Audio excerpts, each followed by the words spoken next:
Hi, I'm Holly Overton, And I'm Dee Feldman. and we're Genre Math. We help novelists and screenwriters craft their killer genre stories. And we use a more expansive definition of genre than maybe the one you might be familiar with if you're coming from TV, where genre generally means sci-fi, fantasy, and horror, which we do, but include mystery, thriller, Western, romance, action, adventure, and more. We'd love to help you develop your feature, your pilot, or your novel.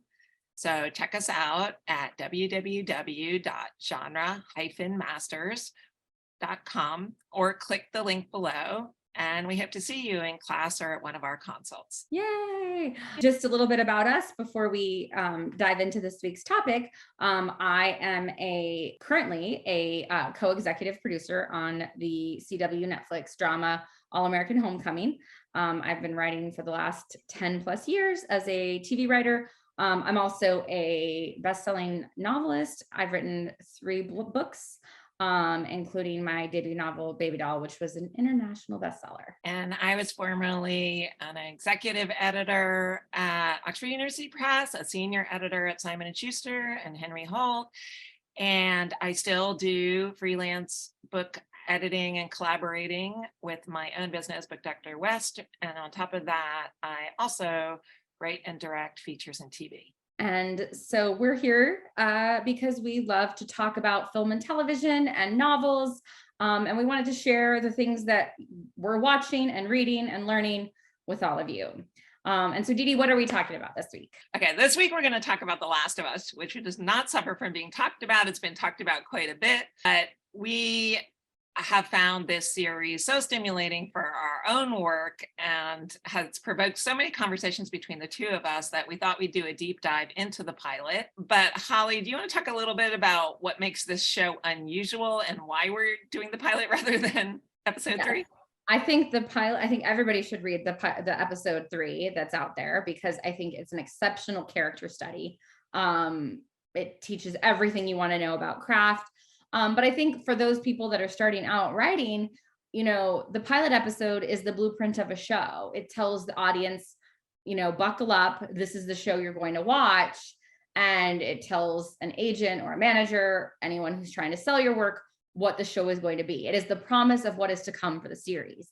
And so I think, when you're someone like Craig Mazin and you're adapting a beloved video game like The Last of Us, you have a little bit of leeway to stop down in episode 3 and tell this beautiful character story about these 2 people who fall in love. But that's an advantage that they have because it's HBO, it's Craig Mazin, it's the video game creator. And so for those of you who are just beginning or continuing to hone your craft, the pilot of this show is a better example of of what you need to do in order to write something that's going to get you on the air, that's going to get you in a room, that's going to get you meetings. And so that's why we wanted to talk that. But again, it is an excellent blueprint of all the things you want to do in your character work. Yeah, and I think that, so I kind of wanted to divide the discussion a little bit into talking about the setup, first of all, the character work that does get done in this episode, and with a huge caveat on that character work in that we don't meet a major character until midpoint, and then we don't even get that much about that major character. So that's a little unusual. And again, we'll get back to why they're doing it that way. So I think you were going to tell a story about the pilot, like that you read about the pilot itself. Yeah, which is interesting because I think I hadn't quite realized this. Often by the time you get to watch the episodes that HBO delivers, you think, oh my God, it's so perfect. It could never have been anything else. And yet, and this is a lesson I'm often telling, my book clients, our students, which is that the art of writing is in revising. And it's actually part of the strike now in terms of how many steps do you get paid for, because people and executives sometimes don't want to acknowledge that the art of writing is in the revising, but it really is. You never get to that kind of final, really polished product on your first try, let alone your 10th try. And so I thought it was really interesting when I read this story, because I guess what had happened was, and unlike Game of Thrones, where they had to completely reshoot the pilot because they weren't happy with the pilot, this I think did just happen at writing stage, thank God, because that's a lot of money to reshoot a pilot. But that they had written, sort of episode 1 and 2, delivered it to Casey Bloys, head of HBO, and he had come back with a very Holly comment of, I don't feel enough. And so Craig was like, oh my gosh, wait, what? But then was kind of like, yeah, like, I totally get that. You're not feeling it. And so they had taken what was then, Casey Bloys had recommended, like, take what was now episode 1 and 2, put them together. So we have like this hour and 20-minute pilot. It's a little bit longer than what would be the norm at HBO, but really gives you a little bit more of like the emotional experience that, the seasoned execs there felt would deliver the audience and hook the audience in a way that you need to do in a pilot. So interesting that you say that too, because like, I mean, I felt so much, but it's also just comforting to know someone that like as experienced as like Craig Mazin still gets the, like, I'm sorry, page 1 rewrite at the, you know what I mean, at the highest level. Like it just goes to show, like, whenever you get those kinds of like devastating notes, like that's just the process. Okay, can we talk about this setup for a minute? I was so fascinated, even from the very first time I watched it, that they used this whole talk show setup to set things up, because I just thought, it's always the challenge of like, how do you deliver the exposition you need to set up the world? And I feel like, every time we go through this with students, you got to do the world building. You try to do it as much as you can by showing, not telling. But this was like an approach that was like, F you on the showing, not telling. We're going to put a bunch of talking heads in a room and deliver it in a way in which you get the setup of the global pandemic, which has destroyed civilization. Yeah. Who does this? That's amazing that it works. So I wanted to also talk a little bit about why I thought it works. And so one of the reasons I thought it was so effective was, in a way, I felt like it was like a joke, which again, Craig Mazin comes from a comedy background. And I felt like what he was doing to make all this really palatable, he did include a lot of like real scientific terms. And as you know, sometimes I advocate that because it gives you the texture of the real world. But he also did it in like a, setup 1, setup 2, setup 3 punchline, and the withholding of the punchline and the way in which the moderator of the panel is, being a little bit kind of snarky about the whole thing and disbelieving. Like, it's that kind of pressure on the one person to deliver a punchline that's going to make sense, but then also the twist of this guy who you think is being made fun of turns out to deliver like the huge killer blow and this could destroy the world. I thought it was really, really well done. I was also wondering too, like I'm sure it would have been as effective if we hadn't had COVID, but there was something about when you're watching, like, and you're like, it just like gave you shivers, because you're like, oh my God, we all know, like, we were all like, oh, sure, a pandemic. And I thought that was interesting too, because I feel like joke structure in a weird way can be really similar to mystery structure, in the sense that there are red herrings, there's misleads. Again, we thought it was going, the way of, oh, it's not possible to have, because so just to back up, like the whole premise of what they're doing is he's trying to scientifically validate that zombies could exist, that the human brain could be taken over by fungi, right? But we're skeptical. We're buying into that skepticism all, in setup 1, setup 2, setup 3. It's like, oh, come on. You're not really saying that, a microorganism or bacteria could take over humans. And it's like, he's piecing out the 3 steps of his scientific argument to show that, yes, they absolutely could. And then, like I said, and then kind of delivering the killer blow of, And if the earth warms up enough, and therefore humans have this internal body temperature of 94 degrees, the fungi could live and this take over the brain. And it played into our pre-existing understandings of how a pandemic could happen, like how this thing could be transmitted so easily from person to person, and our pre-existing understanding that climate change is a threat. The other thing too is like just how economical it was. Could have had like a 10-minute montage showing us how, or the history of it or whatever. And they kind of, the interesting thing too is they kind of like there's another episode, which I can't remember which, if it was 2 or maybe 4, where it's like the woman who's taught, and we get a little bit more about like as it's spreading through the world, like the sort of the global stakes of it. But then you go into then you go into the opening scene with, Joel and his family, and you're already like, oh shit, something bad's coming. They set up the possibility of it, but it hasn't happened yet. And then you get the more normal,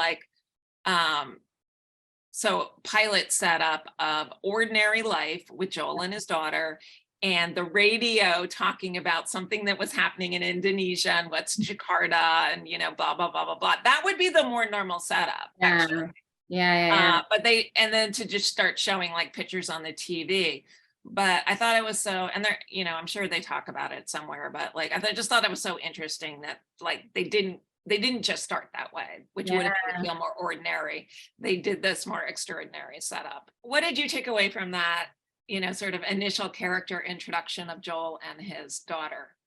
I mean, it was, I think like, when you write great like banter and the connection that they had, it was very brief. There wasn't a ton, we're not learning a ton of backstory about them.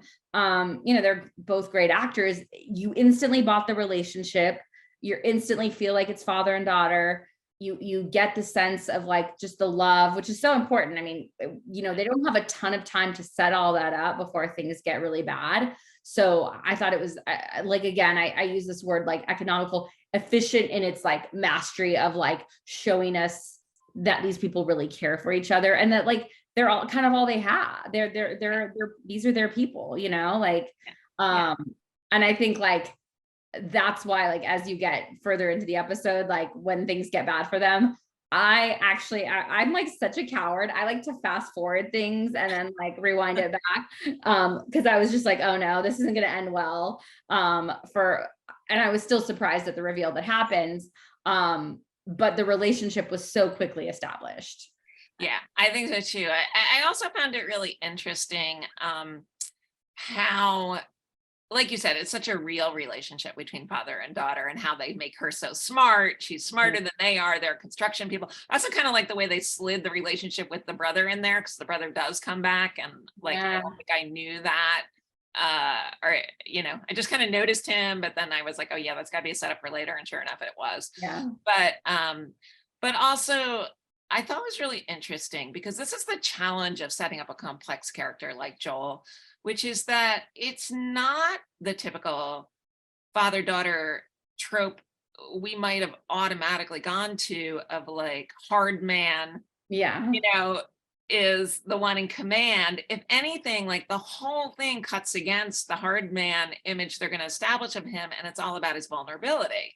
It's all about like how she's smarter than he is, how he's, getting old at 36, how she makes him pancakes, like there's a lot of care and not traditional masculinity tropes going on in that introduction. And I just felt like you immediately knew this was going to kind of game change the regular action adventure hero. Yeah, that's such a good, I didn't really think about it like that, but that's such a good point, because he's not the like sullen, sort of a more like, Taylor Sheridan, Yellowstone kind of like silent brute. I mean, he becomes more of that after his trauma, but in the beginning, he's very lighthearted. He's joking. He's, and you could tell he's sort of like burdened by his brother a little bit, but like he is the caretaker too, Yeah, for sure. And I think part of what it did for me is it set up some later things about, the fact he experiences panic attacks, that he isn't like just this regular John Wayne Western hero. Yeah. But also it makes the emotional hit of losing the daughter so hard, because you see, not only has he lost his daughter, this person that he was supposed to caretake and take care of, and again, themes that get really played on later, but he's lost his own caretaker in a way, like the wife is not there, and so he's lost this person. And it also helps us make sense of the fact of why he won't let Bella in, because he's been so damaged by this hugely significant loss. And I just don't think that loss would have hit as hard if they hadn't portrayed him as so vulnerable. Yeah. And there's just such a, like, and again, I think like, look, I didn't know anything going into this. So obviously if you knew the game, you would have known the daughter was a goner. But for me, and I like to go into things like, obviously it's always nice to be surprised because we have so much information about things anyway. And I didn't think they were going to kill the daughter. So like that hit really hard, like I thought when we came back after she was shot, that we would see her. And I thought like just that transition of who he was and how different he was so perfect and clear. And that was like just the halfway mark, Then we get to the midpoint where kind of like the title of the pilot suggests, when you're lost in the darkness, look for the light. It turns out to be the motto of the rebel group, kind of like Andor. He's not a guy who is all in with the rebel group. He's more of like an opportunist, the rogue traitor, blah, blah, blah, blah, who takes advantage of what he can to survive. And we meet Tess, who, and this is again where we got to give a warning to our students. This is not normal pilot setup. So Holly, what would you say about this whole introduction of Tess and a little bit of the mislead that's happening here? Although if you know the game, this is all making sense to you. But I mean, normally we would introduce her much earlier, and the same with Bella, right? Because like they come in at the halfway mark. But I think, structurally, we really needed all of that time in the first half of the show to invest in Joel and his relationship with his daughter in order for any of this to play in. But I think it also, and the point I was going toward is that, but it also goes to like how they had to convert a game and make it this more episodic piece, back to your whole point about episode 3, because, in a way, I don't think it's that unusual to hold, because I've sort of had this discussion with students. I don't think it's that unusual, especially in a big world building thing, to hold major characters for the second half. You've got to set up the whole world. You've got to set up like backstory and emotional involvement. You've got to set up some main stuff. So sometimes that is the result, that you have to hold your, the rest of your, like your top of the call sheet for the second half. I wouldn't say that shocked me so much as that, and I think I said this to you, when we first meet Tess, I assumed she was, number 2 on the call sheet. And a lot of this does come down to the way in which they're constantly killing characters, introducing new characters, or the more episodic nature of this whole thing. And that feels really unusual, right? Yeah. When I think like, yeah. And like, we maybe get, 10, 15 minutes of Bella in the whole pilot. And, I think by the end, you sort of do realize like, okay, she's going to be very part of the show. She's the replacement for Sarah. This is really a father-daughter story, not a, Pedro Pascal Tess story. But yeah, like to me, it was a little bit like, well, again, sort of speaking ahead, spoiler alert, Tess is not a character throughout the first whole season. But yes, but Bella clearly is. And it's funny because I didn't like, at the end I was like, I don't know. I'd read like, oh, the actress who'd been cast, and everybody's talking about her, and it took me like a couple episodes to really, I think, like hone into her character as much, because we spent so much time with Joel, but I was in on the ride, you know what I mean? Like I knew, and then as the show goes on, they do such a brilliant job of slowly peeling away her layers. And I think like in some ways too, they really wait. I mean, she doesn't get her real, evolution that we really know all about her until much later in the season, actually. But I think it does help us like kind of connect with him as he's getting to know her. We're learning more about her, which was such a great thing structurally, Yeah. I saw definite parallels to the Walking Dead pilot where they literally did the same thing. It's, all about this guy who wakes up, zombie apocalypse has happened, doesn't know what had happened. His wife is missing. We get a tiny little introduction to the guy who it turns out has taken the wife, but we don't really meet him. We don't really meet the wife. We don't really meet everybody else in Atlanta. He doesn't even get to Atlanta till the second half of like the second half. And so most of it is really spent investing in the one character. And like I said, to me, that's a big takeaway and it's a little bit frustrating, I think, for students because, often what you're trying to do when you write a pilot with a lot of world building is you're also trying to prove to people that there are ongoing relationships and that there's a show there. So, but certain stories, unless it's a team story like the 100 or something, for certain stories, it's going to be more important to invest in your main character and get us hooked to that and introduce the rest of the stuff later than it is to try to cram it all in.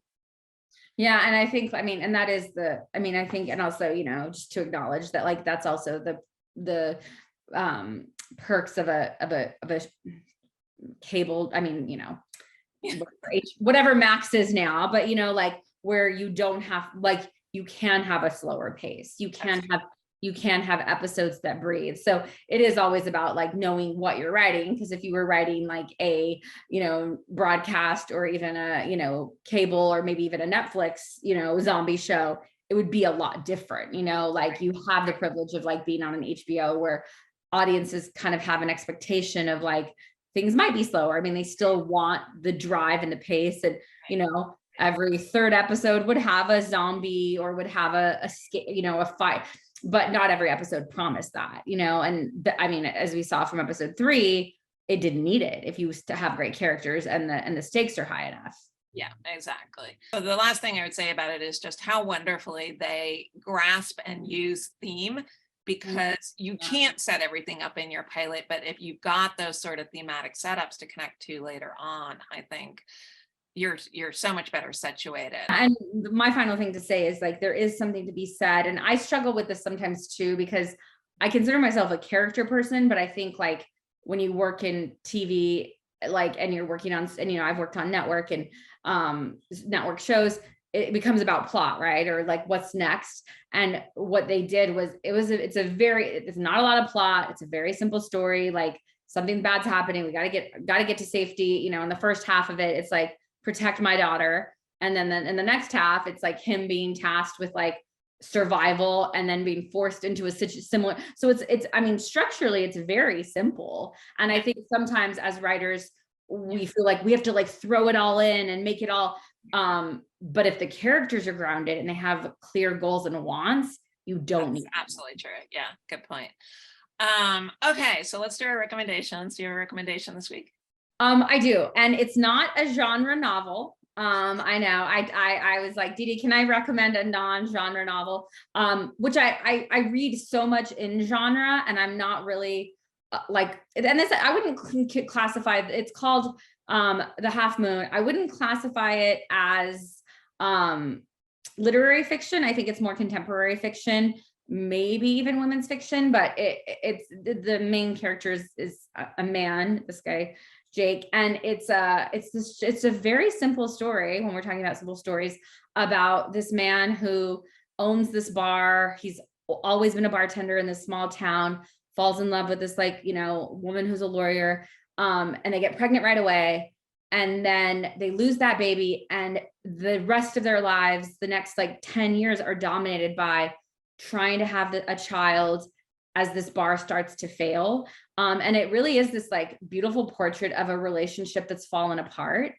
And so there's not a lot of like a big plot happening, but the characters were so real, and it is so wonderful. It is just like, I think as writers and readers, reading things that are outside of the genre can help too, because also so many genre writers, if you're writing, you know, fantasy or sci-fi or fiction, you get caught up in the plot stuff. So books like this can remind you of like, find the specificity. Like, he's not a bartender in a big city, he's a bartender in a small town. And there's this great, like on the second, I think it's the second or third page of the book, he tells how all the things he learned, like his education of like knowing what people want and need from a bartender. And it was just like, it's like a perfect description. So that is my recommend this week. Okay, cool. Okay, so mine is almost completely opposite of yours. It's called Sundial by Catriona Ward. She just won the big book award at Thriller Fest, which is definitely how I found out about it. I actually hadn't heard of it before this. What she does is such a deep, deep character drive into this. So the story is essentially about this mother who is taking away her daughter. She has two daughters. She has this husband that she has seemingly a kind of really terrible relationship with. And then the younger daughter, or no, it's actually the older daughter, does something that freaks her out. So she goes back to this place where she grew up in the hopes, I think, of exorcising the darkness of her daughter. Mm-hmm. And what we end up learning, of course, is that this is also maybe a darkness that infects her. And so it sort of goes back into these memories of the past. It develops a dual timeline of past and present, what's going on with the daughter now versus what went on with her and her sibling in the past. But what it manages to do is capture the ways in which, you know, violence isn't just this external force, it's something that starts in intimacy. Really, really disturbing portrait of how women feel the violence in these really intimate situations, not in terms of just, you know, a partner beating them, but in terms of their own anger and how that turns violent. So now you've sold it. Now I have to. So it's not really, I mean, the husband is abusive, psychologically abusive in other ways, and that is a major plot point, but the fascination of it is the relationship between the mother and the daughter, and her relationship with her sister, and how, like I said, that intimacy in itself breeds violence and darkness. Yeah. Oh wow, it sounds so good. Well, now I feel like we're about the temperature down, but that's our recommendations for this week. Happy one from Holly and unhappy one for me. And we appreciate you joining us and listening to our conversation about The Last of Us. If there's anything you're reading or watching or anything you'd want us to discuss, please leave it in the comments. We would love to hear from you. Again, you can contact us on our website at www.genre-masters.com. You can contact us in the comments below, or just drop us a line at our email, also in the links below. And we'll see you next week. See you next week. Thank you.